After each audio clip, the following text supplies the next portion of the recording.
have one other thing real quick. December 20th, you guys got a public records request with, I mean, you could call it a threat, I don't know, but reference to potential legal action made within the confines of an enforcement of a settlement agreement under Common Pleas Court, case number A20034481. Specifically paragraph 16, which states that the items in that section are not a requirement under Ohio's Open Meeting Act, but were a requirement under that settlement. And there was 3 provisions, and they're a requirement for Cleves unless council wishes to revise that policy. Again, they're not required under Ohio law. The first is just allowing people to speak, which is my understanding that's been a long-standing tradition in these meetings long before that settlement. So that's really not what my concern was, and that's not what the reference was in the records request. The other 2 that were, would face you a potential threat of litigation is what I suggest you revise. Section B is the requirement that a draft of the agenda be placed on the website 48 hours prior to the commencement of the meeting or as soon as possible if circumstances prevent getting it posted. And then section C is to make a good faith effort to make the text of the proposed legislation available at the beginning of the meeting and or electronically. I want to be clear, I'm not suggesting that we're not trying to be transparent or you change the policy to get rid of the transparency. I'm simply suggesting you remove the threat of any potential liability, no more, no less.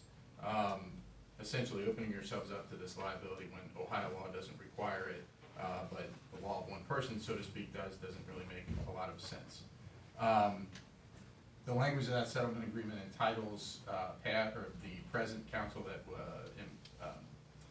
adopted the settlement or future councils for proposing it. 2 members weren't even present at that time of the original settlement. And again, that also doesn't mean you're dictating that nothing can go on the website. The administration can still put things on the website. You're just simply removing the requirement of this council by virtue of that, eliminating that potential liability from that settlement agreement. So again, Ohio law doesn't require this. Open Meetings doesn't require this. Sunshine Act doesn't require this. This was just something from that agreement that I would suggest you remove any potential threat of liability going forward. But again, the administration is free to continue to put things on the website. By way of reference, I just looked Miami Township today. They have an agenda tab. There's not one agenda listed. They have a few meeting minutes up there for, I think, the 3 years that are available, but I didn't see one agenda on their website. I don't see any resolutions on theirs or ordinances as well, but their website, maybe I missed it in there, but I don't think it is. So, any questions? What year was that lawsuit settlement? What year was it? The settlement itself was 2021. The lawsuit was filed in 20. And what you're recommending is under current Ohio law, sunshine laws, just to follow the current Ohio sunshine laws, like would be in the yellow book. So essentially, right, the requirement that an agenda be put on a website ahead of a meeting is not a requirement under any Ohio law. It's a requirement of this settlement agreement. What's called the yellow book, the yellow sunshine book, the current book established by the Ohio Attorney General's office, the yellow book. And we already follow that, right? Correct. Right, I'm okay. saying, yeah, that these requirements are not Open Meetings Act requirements. They're not Ohio Public Records Act requirements. Okay, I understand. Yeah, and just to read the language, nothing herein shall preclude the present or future councils from revising any procedures adopted by the Village of Cleves pursuant to this agreed judgment entry. So you're free to revise the policies. All I'm saying is remove the sort of language that this shall be done. But again, the policy of putting things on the website, I think, is a good one. I think transparency is a good thing. Just don't open yourself up to liability if someone's sick or there's a death in the family and things don't get out on time or just something falls through the cracks. That's what I'm saying.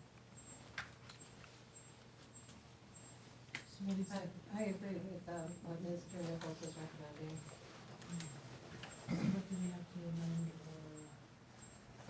So we can, you could, yes, vote on the policy change now, or we can draft a resolution and have you do that at the next meeting. I just wanted to get it out there sooner rather than later since this came up at the end of December. Can you draft something for the next meeting to Absolutely. amend that? Mhm. Yes. And then we would vote on it in that. Mhm. I really just wanted to make sure that that's something that you guys wanted to do before we, added anything. Yeah, I'm fine with that. So, sorry, what are we changing? Our internal policy book, what are we proposing to change? So, by way of this settlement agreement, you're required to provide a draft of the agenda 48 hours in advance on the website, or as soon as possible if circumstances arise. You're required to make the proposed legislation available either before the meeting or at the start of the meeting. So instead of being at a requirement where someone's not happy, they want to make threats and they want to threaten to sue or in fact do sue. Perhaps I'm asking a more technical question. Sure. What is the object that we are taking an action upon? Is it our policy code book? Is it? Well, I don't even know if it's written in a code book necessarily. It's that this village council adopted the provisions in the settlement agreement, and it would be to change that as far as your policy goes. I think the only place that it's probably written at this point is in the agreement itself, which was adopted by council back in '21. Okay. So, I mean, on the measure of, should we have undue liability? Sure, I take your point. When you do redraft this, it would be my suggestion that you make it very clear that the intent remains the same of transparency, that the language, I assume this will be sufficient in your mind, say, we'll make every effort to do it by this, within this timeframe. But just that semantic change from shall to we'll do our very best is the kind of thing that I think would show that the intent is still to live by the spirit I of. think we're saying the exact same thing. I agree putting it up there is a good idea. I agree that transparency is good.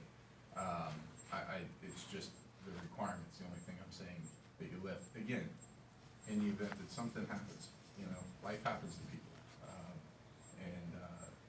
As a result, sometimes things, I don't want to say fall through the cracks, but again, if somebody gets sick or somebody's dealing with a death in the family or dealing with someone in a hospital and can't come, you shouldn't be dinged for that, so to speak. Sure. So I'm interested in what the semantic changes actually look like, so as you do that, Yeah, I I'd would say appreciate that. it before and after. Mm-hmm. That'd be great.